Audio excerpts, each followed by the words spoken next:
네, 표창원의 뉴스 하이킥 3부 현장을 뛰는 기자, 사건의 핵심을 짚어내는 변호사와 함께 우리 사회를 속속들이 파헤치고 프로파일링하는 시간이죠. 사회 프로파일링. 김완 한겨레 신문 기자 나오셨고요. 김준우 법무법인 덕수 변호사도 함께합니다. 두 분 어서 오세요. 안녕하세요. 안녕하세요. 예, 지금 유튜브로 생중계되고 있습니다. 유튜브 댓글도 저희가 실시간으로 다 확인을 하고 있으니까요. 저희 모습을 보고 싶으신 분들, 댓글로 참여하시고 싶으신 분들 유튜브에서 표창원의 뉴스 하이킥을 검색해서 들어와주시면 감사하겠습니다. 네, 오늘 대법원에서 조국 전 장관 배우자 정경심 교수에게 징역 4년 확정을 했죠. 네, 그렇습니다. 그 1심에서도 이제 징역 4년, 그때 이제 벌금 5억, 추징금 1억 4천이었다가요. 예. 2심에서는 이제 벌금이 5천만 원, 추징금은 1천만 원으로 줄었지만 네. 징역은 4년이었고 네. 이제 대법원으로 올라가서 이제 오늘 결정이 됐는데 뭐 확정이 됐습니다. 그 결론부터 말씀드리면 뭐 기사도 많이 났지만 예. 근데 이제 관측이 여러 가지가 있었습니다. 하나는 이제 제일 이제 오늘 법원에서 보도자료를 이제 뿌렸는데요. 예. 판결문 자체는 아직 공개되지 않았지만 보도자료 중에 제일 핵심적으로 언론에서도 많이 늘었다는 것은 결국 동양대 PC의 증거 능력과 관련된 문제였습니다. 그렇죠. 네. 그 동양대 휴게실에 있던 PC를 그 당시 네. 조교가 이미 제출 형식으로 이제 입회하에서 검찰이 그 자료를 이제 가져갔었는데요. 예. 문제는 그 PC가 사실은 원래 소유자 자체가 정경심 교수였습니다. 그러니까 그럼 정경심 교수의 소유고 그 안에 있는 정보들도 정경심 교수 건데 본인의 그 참여권을 보장하지 않은 상황에서 이걸 가져간 거는 위법 수집 증거가 될 수 있지 않냐. 기존의 판례들이나 보면 그런 건 충분히 가능하다. 이것 때문에 만약 그렇게 된다면 그 컴퓨터에서 나온 자료들을 증거로 사용할 수 없으니까 네. 일부 부분에서 파기환송이 불가피하고 그러면 정경심 교수에 대한 재판이 다시 고등법원으로 내려가서 계속될 수 있지 않겠느냐라는 이제 추측이 있었는데요. 네. 결과적으로는 이제 그렇지 않다라고 법원에서 판단한 겁니다. 예. 네, 이제 판단한 이유는 객관적으로 외형적으로 이게 누구 건지라고 하는 거에 대한 걸 기준으로 판단하면 되는 것이다 라고 해서 조금 그전에 없던 구체적 법리를 설치를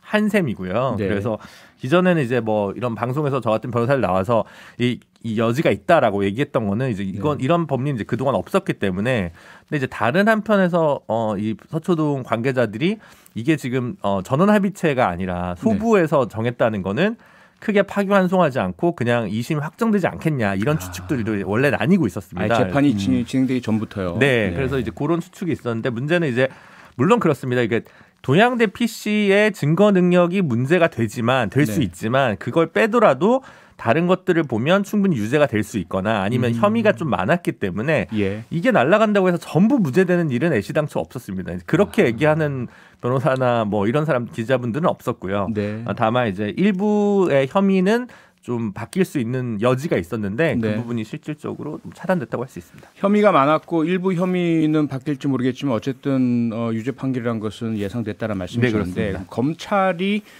기소한 그 항목들 혐의가 몇 가지였고 그중에 유죄로 인정된 건 몇 가지입니까? 어떤 겁니까?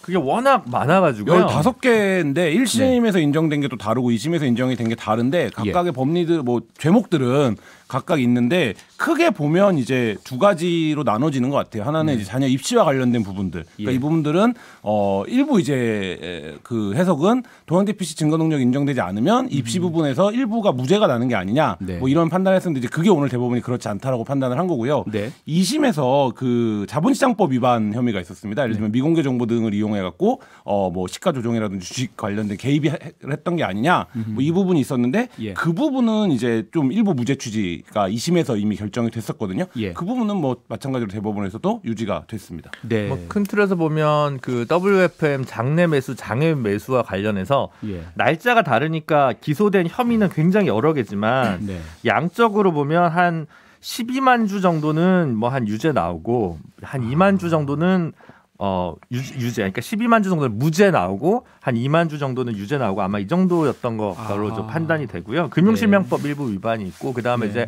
아까 큰 틀에서 보면 김한 기자님 말대로 이제 입시 비리와 관련된 부분, 코링크와 관련된 부분 큰 틀 두 틀이 있는데요. 조금 더 나아가면 이제 증거인멸 교사 부분도 네. 혐의가 한 두세 가지 있는데 그 중에 하나는 무죄, 두 개는 유죄 이렇게 좀 정리가 됐습니다. 네.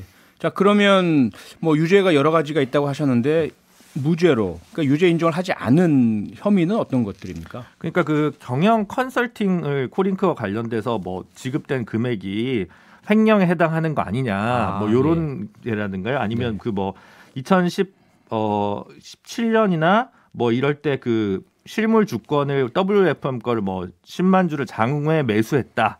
이게 이제 1심에서는 유죄 났다가 2심에서 무죄 났거든요. 네. 그러니까 양적으로 보면 검찰이 코링크와 관련돼서 기소했던 부분들은 액수나 주식 숫자를 보면 사실 상당 부분이 무죄가 나온 것이라고 좀 볼 수 있습니다. 그러니까 어떻게 보면 검찰이 이 당시 수사의 속도를 굉장히 낼 때는 표창장 문제나 입시와 관련된 문제보다는 사실은 이 코링크와 관련된 부분을 훨씬 더 비중 있게 본 건데 사실은 이 부분에서는 검찰의 수사가 약간 판정패라고 할 수 있고요. 근데 정무적으로는 이 이제 입시 비리 문제가 워낙 젊은 세대의 또 화약고 같은 이슈이기 때문에 이게 그렇죠. 휘발성이 있으면서 정치적으로는 좀 조국 전 장관 일가나 민주당에 좀 타격을 입은 그런 사건으로 결국 정리될 수 있지 않을까 싶습니다. 네. 자, 이제 4년 실형이 대법원 확정 판결로 확정이 됐습니다. 그런데 정경심 교수는 그동안 구속이 됐었고 보석으로 나와 있었고 좀 뭐 여러 가지 그 오랜 기간 동안에 이미 그 구속으로 형을 일부 산 부분이 있잖아요. 그럼 나머지 실제로 어느 정도나 형을 살게 됩니까? 2년 4개월이 남았고요. 만약에 만기 출소를 한다라고 하면 2024년 6월 달에 출소를 하게 됩니다. 근데 뭐 다른 이제 제도와 마찬가지로 뭐 가석방 요건을 채우면 가석방을 받을 수도 있고 뭐 다른 뭐 건강상의 문제가 있으면 뭐 다른 조치를 취할 수도 있겠지만 일단 기본적으로는 2024년 6월 달에 출소가 되는데 이게 이제 조국 전 장관에 대한 재판이 이제 시작된 상황이기 때문에 뭐 이 재판 결과가 어떻게 되느냐 뭐 이런 것들도 정경심 교수의 뭐 어떤 그 신병에 좀 영향을 미칠 수 있고 이 정경심 교수의 오늘 대법원 판결이 당연히 조국 전 장관의 재판에도 영향을 미칠 수 있습니다. 네. 김준호 변호사님 상당히 복잡했고 사회 전체에 큰 영향을 미쳤고요. 정치적 파장도 큰데요. 일단 정경심 교수와 관련된 재판 과정 전체를 좀 짧게 요약 좀 가능하실까요? 네, 뭐 이게 이 부분이 그 뭔가 그 사회 어떤 뭐 계층이 있다면 비교적 노블리스 오블리제를 요구받는 상위 계층에서의 문제가 좀 뭐 투명성 이런 것들 연결성을 좀 더 요구하게 되는 어떤 결국 계기가 되긴 했을 겁니다만 사안 자체가 좀 그런 부분이 있습니다. 한편으로 보면 입시 비리 부분은 사실은 조국 전 장관이 공직에 있을 때 사건은 아니었습니다. 그러니까 이 뭐 권력형 비리라고 얘기하기에는 좀 적절치 않는 것이죠. 그렇다면 이제 사실은 코링크 부분이 혹시 그 친척이 되는 조범동 씨를 비롯해서 이런 분들이 뭔가 민정수석이라는 굉장히 높은 파워풀한 지위를 이용해서 뭔가 문제가 있었던 거 아니냐라는 의심이 굉장히 컸는데 사실 또 이걸 액수적으로 보든 전체 사업 규모를 봐도 완벽히 권력형 비리라고 했다고 보기도 좀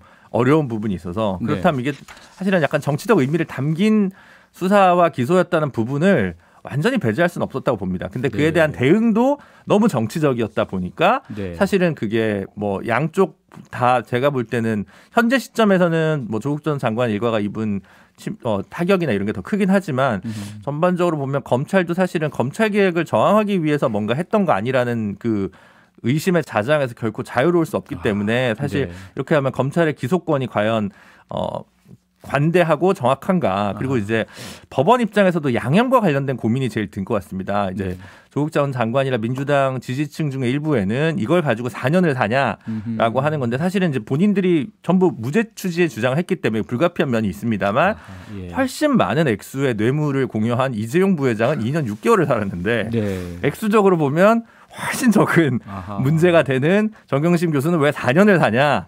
그럼 누구에게 관대하고 누구에게 엄격하냐? 사법 질서가 이런 질문을 우리 사회에 좀 남기는 부분이 있는 것 같습니다. 네. 김환 기자님, 이 정경심 교수 대법원 판결이 이제 시작되는 조국 교수에 대한 전 민정수석 법무장관에 대한 재판에 영향을 미칠 것이다라는 말씀 주셨는데 그건 말고도 사실 지금 그 딸 조민 씨의 입학과 관련 대학 입학도 의전원 입학과 관련된 이 판결이다 보니 뭐 후속 어떤 파장이 있지 않나 이런 전망도 있잖아요. 네, 고대나 학교별로 논의를 해야 될 것으로 보이고요. 지금 이제 대법의 판단에 따르면 이른바 이제 조민 씨의 7대 스펙이라고 불리는 것들이 있습니다.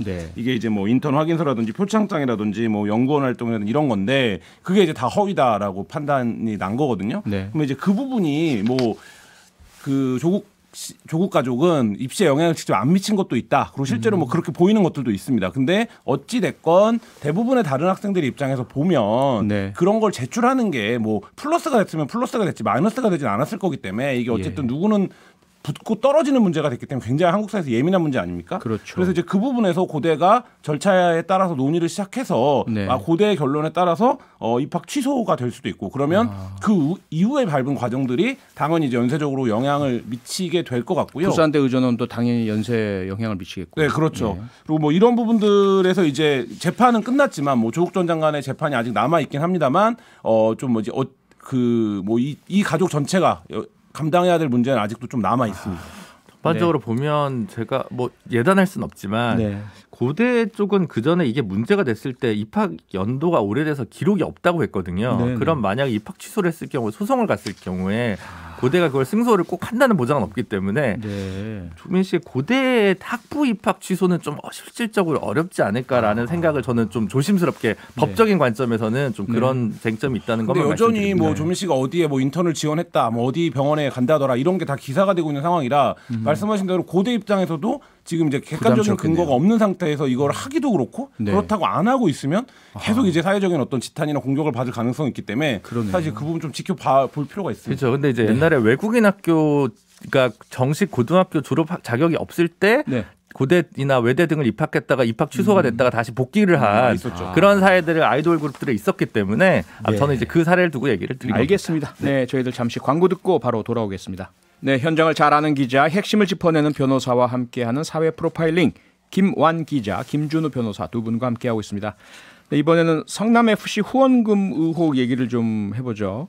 김완 기자, 이거 설명부터 좀 해주셔야 될 것 같아요. 성남FC 후원금 이게 뭔지. 이게 이제 굉장히 오래된 얘기인데요. 네. 2018년으로 거슬러 올라가야 됩니다. 당시에 이제 뭐 지방선거를 하고 있는 과정에서 네. 이재명 더불어민주당 현재 민주당 대선 후보죠. 성남시청 재직실에 성남FC라고 하는 네. 그 축구단이 있습니다. 이게 성남시에서 운영하는 축구단인데요. 네. 이 구단주로 있으면서 여러 기업으로부터 후원비, 뭐 광고비 이런 것들을 받았는데 한 160억 정도 됩니다. 네. 이게 제3자 뇌물 제공 혐의가 아니냐라고 이제 바른미래당 쪽에서 당시 고발을 했습니다. 예. 그래서 이게 수사를 했습니다. 3년 3개월간 수사를 진행을 했는데 네. 이게 이제 당시에 바른미래당 쪽 논리는 K스포츠재단이나 미르재단 얘기를 막 했었어요. 그러니까 예를 들면 이게 박근혜 전 대통령이 직접 돈을 받은 게 아니라 그쪽으로 돈을 준 게 기업들이 예. 제3자 뇌물이 되지 않았냐. 같은 구조다 이렇게 얘기를 했습니다. 네. 3년 3개월 동안 경기분당격차가 수사를 했다가 지난해 9월 달에 혐의 없다 이렇게 결론을 짓고 네. 불송치 처분을 했어요.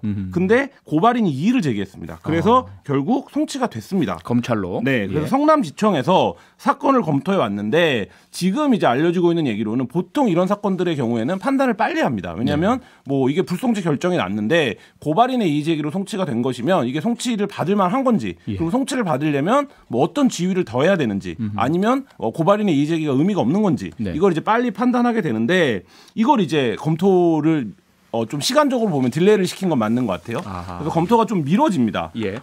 이 부분이 그리고 이제 대선까지 넘어오면서 네. 국민의힘이 이거를 이제 쟁점화했습니다. 이 부분이 여전히 이제 살아있는 의혹이다. 제3자 예. 뇌물이다. 그래서 이 이제 후원금, 협찬금을 낸 기업들이 성남시와 관련된 어떤 본인들의 민원을 해결받은 조건으로 공교롭게도 그 시기가 겹치는데 아하. 이거와 관련해서 여기다가 돈을 낸 게 아니냐. 그리고 이 성남FC가 돈을 사용한 내역 중에 일부 내역이 문제가 있다 이렇게 주장을 한 거예요. 그러니까 예. 어떤 체육단체로 흘러 들어가서 성남시에 있는 네. 이게 이제 현금 인출됐는데 이 내역을 밝혀라. 아하. 그리고 성남FC의 운영을 전반적으로 좀 투명하게 공개해라 이런 요구를 했는데 사실 이제 그 부분에서 이게 이제 시민구단이다 보니까 사실 이제 그런 회계적인 부분, 재정적인 부분이 명확하게 공개가 되는 게 맞을 것 같은데 네. 사실 뭔가 사람들이 보기에 공개를 거부한다거나 미심쩍은 부분이 생긴 거죠. 아하. 그래서 이게 이제 정치적인 의혹이 되고 있는데 이 사건에 대해서 재수사, 보강, 보완을 요구하는 입장을 가졌던 네. 그 검사가 최근에 검찰 내부에 사직의 변을 올리고 네. 사직을 하면서 이제 산호라면이라는 노래까지 부르는 영상을 올리면서 예. 이 위에 성남지청장이 이 수사를 막은 게 아니냐. 이 담당 검사는 네. 이거를 좀 들여다 봐야겠는데 이렇게 판단을 했는데 예. 이게 이제 막은 게 아니냐 이러면서 좀 정치 쟁점화 되고 있는 상황입니다. 이게 네. 160억이라고 이제 나왔는데 예. 한 3년간 이게 원래 이제 그 1화 그룹에서 이제 축구단을 운영하다가 1화 천마 축구단이었죠. 네, 그래서 뭐 천안으로 갔다가 다시 성남으로 와서 우승도 많이 했는데 이제 모그룹 자금이 안 좋아지니까 성남에 이제 뿌리 박히니까 시민구단으로 이제 전환을 하겠다라고 이제 이재명 시장이 결단을 했는데 시도 돈이 없으니까 관내 이제 주요 기업들이 이제 이거 스폰서를 좀 하게 한 거죠. 그러니까 일단 분당에 이제 그 본사를 둔 네이버, 그 다음에 이제 두산건설, 그 다음에 이제 성남 시금고를 이제 관할을 하던 게 이제 농협, 여기다 분당 차병원, 다 이제 분당 아니겠습니까? 그 다음에 이제 판교 쪽에 있으니까 현대백화점, 뭐 이런 데들이 이제 주로 돈을 낸 거죠. 그러니까 사실은 이게 만약에 사건이 커지면 지금 뭐 네이버, 두산, 농협, 현대백화점 사장님들 다 이제 잡혀가는 이제 어마어마한 일일 텐데 저는 그건 조금 약간 글쎄요 뭐 수사를 해봐야 되지 알겠습니다만 정말 대가성 있는 뇌물이냐 아니냐라는 이제 그걸 한번 잘 들어봐야 될 것 같긴 합니다. 다만 이제 그때마다 뭐 이제 사옥을 새로 만든다든가 부지 용도 변경이 있다든가 뭔가 현안이 있었던 부분은 맞는 것 같은데 이걸 뭐 어떻게 봐야 될지 그건 거고요. 다만 그 중에 일부가 성남 FC 계좌가 아니라 그 유관 사단법인으로 일부는 또 갔다고 합니다. 아마 그 캠페인 성남 FC 돕기 캠페인을 하는 단체였던 것 같은데 그래서 이제 이게 액수적으로 어디까지를 이걸 뭐 대가성 있는 걸로 볼 건지 모르겠는데 보통 관내 기업이기 때문에 뭐 이해관계가 전혀 없다고는 할 수 없을 것 같긴 합니다. 그래서 이제 그런 부분이 있는 것 같고요. 다만 아까 이제 그 김한 기자님 말씀해 주셨다시피 이제 경찰에서 들고 있다가 작년 9월에 불기소로 이제 혐의 없음으로 끝냈는데 그래서 이제 이의 신청을 그 고발인이 하니까 검찰에서 다시 들여다본 거죠. 그럼 3개월 이내에 대개는 가타부타 이제 이거를 뭐 수사를 제기할 건지 뭐 보완할 건지 이거 이제 판단해 줘야 되는데 지청장인 박은정 지청장이 이거를 이제 특별한 결단을 안 하고 있으니까 뭔가 이제 그 눈치 보기 한 거 아니냐 이제 이런 의혹을 받고 이제 이게 문제가 된다면 아까 박하영 그 검사가 이제 사직서까지 성남지청 차장검사가 내니까 지금 수원지검장인 신성식 지검장한테 이제 그 김호수 총장이 어떻게 된 거냐 좀 알아보라 이제 대면했다라는 이제 보도까지 나온 상황입니다. 네, 지금 말씀해주신 것처럼 박하영 차장검사가 사건 담당 검사입니다. 그런데 자신은 수사를 그 지휘를 해서 경찰에 더 보강 수사를 하도록 해야 하는 것이 마땅하다고 판단했는데 그 위에 있는 분이죠. 박은정 성남지청장이 그렇게 하도록 허용하지 않았고 그 압력을 받았다 이런 불만을 제기하면서 사직서를 내면서 문제가 크게 불거졌잖아요. 자, 그러면 여기서 이제 그 박은정 성남지청장에 대해서 여러 언론 보도상으로 추미애 법무부 장관과 가깝다. 윤석열 검찰총장을 감찰했던 그것을 주도했던 사람이다. 이런 얘기 나는데 이건 맞는 건가요? 그 부분을 언젠가부터 우리가 검사들을 여당 야당 있는 것처럼 누구와 가깝다, 친소관계다. 그러니까 권력과 가까우니까 이 수사 못하게 한 거 아니냐. 뭐 이렇게 이제 그러니까 얘기하는 게 익숙해진 것 같아요. 근데 뭐 박은정 검사가 뭐 그 남편분도 검사하고 그다음에 이 검사 두 검사가 모두 이제 뭐 말하자면 법무부 장관 지금 추미애 법무부 장관 시절에 윤석열 장관의 징계를 주도한다든지 뭐 이런 이제 말하자면 주도라는 표현이 적당한지 모르겠습니다. 그러니까 그거에 참여한다든지 뭐 이런 검사들인 건 맞습니다. 근데 이제 그것만으로 그 이유 때문에 이 수사를 막았다. 뭐 이렇게 보기에는 아직까지는 좀 개연성이 부족하고요. 저는 지금 이제 제가 뭐 체육단체 비리나 이런 거를 취재를 해보면 원래 체육단체 운영이 굉장히 복마전인 경우들이 많이 있습니다. 복마전인 경우들이 많이 있는데 이 건의 경우에는 여기에 참여한 기업들이 너무 대기업들인 거예요. 그러니까 사실 여기서 이 만약에 사건을 담당하는 검사가 이거를 뭔가 압수수색을 해보자. 뭐 아니면 이렇게 영장을 받아보자 이렇게 하면 혐의가 좀 구체적으로 뭐냐 이 부분들에 대한 규명이나 입증이 필요할 텐데 사실 이제 그 부분이 얼마나 충실하게 이루어져 있는데 만약에 막았다 이러면 이제 수사를 방해했다거나 수사를 뭉갰다 이렇게 판단하는 게 가능하겠지만 지금 이제 뭐 이 해당 검사는 사직서를 낸 검사는 굉장히 억울해한다라고 하고 뭐 부당한 지시나 간섭이 있을 때마다 일지를 작성해 놨다고 하는데 실제로 정말로 수사를 뭐 막아서 못한 건지 아니면 이게 어떤 경찰이 뭐 불송치가 송치하지 않기를 결정했는데도 어떤 근거가는 있을 거거든요. 그럼 이제 그런 부분에서 뭔가 그럴 단계가 아닌데 이게 이제 문제가 쟁점이 됐다라고 보는 건지 이거는 조금 지켜봐야 될 것 같습니다. 아직까지는. 사실은 이거를 오랫동안 실질적으로 뭉갠 건 경찰이죠. 이거를 3년이 넘게 이렇게 했는데 수사도 별로 했다는 얘기가 없고, 그러니까 그쪽 얘기를 들어보면 만약에 이재명 그 후보가 그 대법원에서 그 경기지사가 날아가게 되면 훨씬 수사가 좀 쉽지 않을까라고 해서 좀 기다린 측면도 있었다라는 관측의 보도들도 있어요. 지금 확인할 선거법 위반의 그 사건이. 그래서 확인할 길이 없는 얘기입니다만, 그러니까 지금 오히려 이게 그 진보 보수 아니면 뭐 정치적 성향, 여당과 친하냐 야당과 친하냐를 떠나서 대선 후보와 관련된 수사가 뭐 갑자기 지금 대선 한 달 반 남은 상황에서 착수하게 되면 이게 또 선거 개입이 되는 역북에 있고, 가만히 있어도 선거 개입이고 가만히 있지 않아도 선거 개입이어서 사실 담당 그 지청장 입장에서는 좀 고심이 될 수밖에 없는 측면이 분명히 있다는 거는 확실한 것 같습니다. 그래서 만약에 이게 그냥 합리적이고 상식적인 수준에서 판단이 됐다라면 이제 다시 경찰로 돌려보내서 수사를 더하라 이렇게 했으면 됐거든요. 그래 보여요. 그러니까 사건 자체는. 그러니까 지금 김준우 변호사님 얘기한 대로 어떻게 행동하더라도 정치적인 논란에 휩싸일 수 있기 때문에 일단 수사를 3년이나 진행해온 경찰에 돌려보내서 이런 부분들을 보완해서 다시 뭐 보자 이렇게 하면 될 것 같은데, 그 판단도 왜 이루어지지 않았을까? 그거 자체를 왜 못하게 했을까? 이런 부분에서는 뭐 좀 쟁점이 계속 될 것 같습니다. 네네. 어쨌든 뭐 검찰 내부에서 서로 오가는 다른 말들도 있고 하기 때문에 진실이 규명되길 바라는데, 대선 때 그 또 수사하기 어렵다는 그런 말씀도 좀 가슴이 아프고요. 어쨌든 진실이 규명됐으면 좋겠습니다. 이번에는 공무원 횡령 사건 얘기 좀 해보죠. 이 구청 공무원 한 사람이 115억 원 이 돈을 횡령했다가 구속됐어요. 어떻게 이런 일이 있었을까요? 요새 횡령 사건들 보면 횡령 금액이 2천억 원. 굉장히 뭐 과거와는 비교할 수, 우리가 뭐 소득 수준이 높아져서 그런 건지 횡령 금액 자체가 어떻게 공무원 한 명이 115억 원을 횡령할 수 있는지 모르겠는데요. 이 사람이 또 주식 투자로 이미 77억 원을 날렸다라는 거예요. 그랬다면서요. 그러니까 이런 방식, 그러니까 예를 들면 뭐 지난번에 이제 2천억을 횡령한 사건도 있긴 했습니다만, 공무원 조직은 그런 이제 조직보다 훨씬 더 이게 어쨌든 공적인 돈을 사용하는 거잖아요. 국민의 세금인데. 근데 지금 이게 굉장히 좀 충격적인데, 이 방식이 제로페이 계좌를 통해서 이제 기금을 빼돌렸다라는 의혹이 지금 제기되고 있어요. 그러니까 이게 제로페이 운영을 서울시가 독려하기 위해서 지자체들의 물품 구매라든지 뭐 이런 것들을 법인용 제로페이를 사용해라라고 이제 지침을 내리고, 이 제로페이를 통해서 이제 물품을 구매하거나 뭐 조달 계약을 맺거나 뭐 이런 식의 이제 방식의 행정이 이루어지고 있는데, 이게 이제 최근에 뭐 몇 년 안 됐습니다. 이 방식이 도입된 게. 그래서 이 방식이 도입되는 과정에서 뭔가 좀 시스템에 미비가 있었고, 이 시스템의 미비를 우회해서 이 공무원이 횡령을 저지른 것 아니냐, 지금 이제 이런 분석이 나오고 있습니다. 그 허점을 파악을 했군요, 이 사람이. 근데 지금 보도에 의하면 뭐 제로페이 부분은 정확히 서울시에서도 완벽히 파악하고 있는 것 같지는 않고요. 근데 이제 SH 공사에서 전달해주는 기금을 이제 횡령을 한 건데, 강동구청의 이제 그 7급 공무원이. 근데 이제 은행에다가 이분이 이 혐의자가 지금 뭐 공문 같은 걸 보내서 1일 이체 한도도 1억에서 5억으로 상향시켰다는 거예요.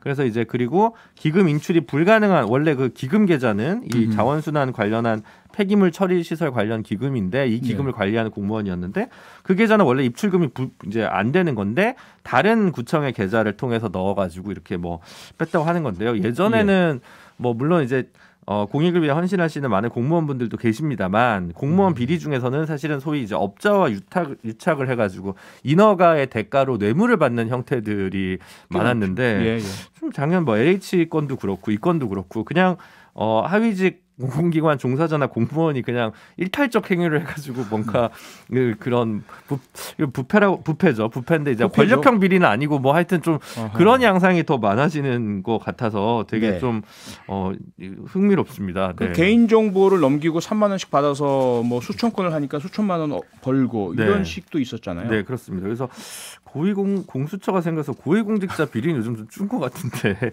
아니 근데 문제는요. 지금 일선 공무원 한 사람이라고 김준호 변호사 말씀 주셨지만, 이게 공무원 체계가 결제 시스템이란 게 있고, 그다음에 업무 감독이란 게 있잖아요. 그런데 이것도 한 번 그냥 횡령하고 도망간 게 아니라 2년여에 걸쳐서 지속적으로 해온 거 아닙니까? 그러니까 이것도 지금 알게 된 게 그러니까 후임자가 오면서 알게 된 거거든요. 그러니까 이 사람이 돈을 횡령하는 과정, 돈 또 30억 넘는 돈을 다시 입금해냈다는 거거든요. 그러면 이런 과정들에서의 자금 흐름이 이 사람이 근무하는 기간 동안에는 전혀 모니터링이 되지 않다가, 그러니까요. 후임자가 와서 보니 뭔가 이상하고 그래서 이제 그걸 신고해서 알게 됐다는 건데, 그러니까 이 부분은 뭐 어떻게 이해를 해야 될지 굉장히 좀 깝깝한 상황이고요. 네. 뭐 하위직 공무원이라고 하더라도 이렇게 100억대가 이상의 자금을 본인이 네. 집행하거나 운영할 수 있다라는 거잖아요. 예. 근데 우리가 일반 뭐 2천억대 횡령이 있었던 회사가 있었으니까 이런 말씀도 설득력이 없지만 일반 회사도 그러지 않는다라는 말씀하시려고 하셨는데 네. 오스템 임플란트가 있었어요. 네. 네. 일반 회사에서 예. 100억대를 운영한다? 이거는 뭐 하위직은 쉽지 않고 불가능하거든요. 시스템상 다 그게 그 경보가 뜨고 통보가 그렇죠. 뜨고 당연히 그렇게 감독자가 되는데 알게 되죠. 공무원 조직은 어떻게 되길래 이렇게 되냐 이런 이제 의문을 당연히 가질 수밖에 없는 거죠. 네. 그러니까 제가 계속 기회 있을 때마다 말씀을 드리지만 지난번 개인정보 팔아먹은 공무원 사건도 그렇고 이게 개인의 일탈 행위라고 그냥 넘기면 안 됩니다. 도대체 시스템이 왜 이 모양인지 왜 관리 감독이 안 되는 건지 계속해서 발생하는지 공무원 시스템 공직 업무 전반에 대해서 철저하게 조사해서 근본적 대책을 좀 마련해야 된다라고 저는 강력하게 외칩니다. 네, 사회 프로파일링 여기서 마쳐야 되겠습니다. 지금까지 김준호 변호사, 김한 기자 두 분 수고하셨습니다. 고맙습니다. 네, 감사합니다. 평일 저녁 6시 5분에 여러분을 찾아갑니다. MBC 라디오 표창원의 뉴스 하이킥.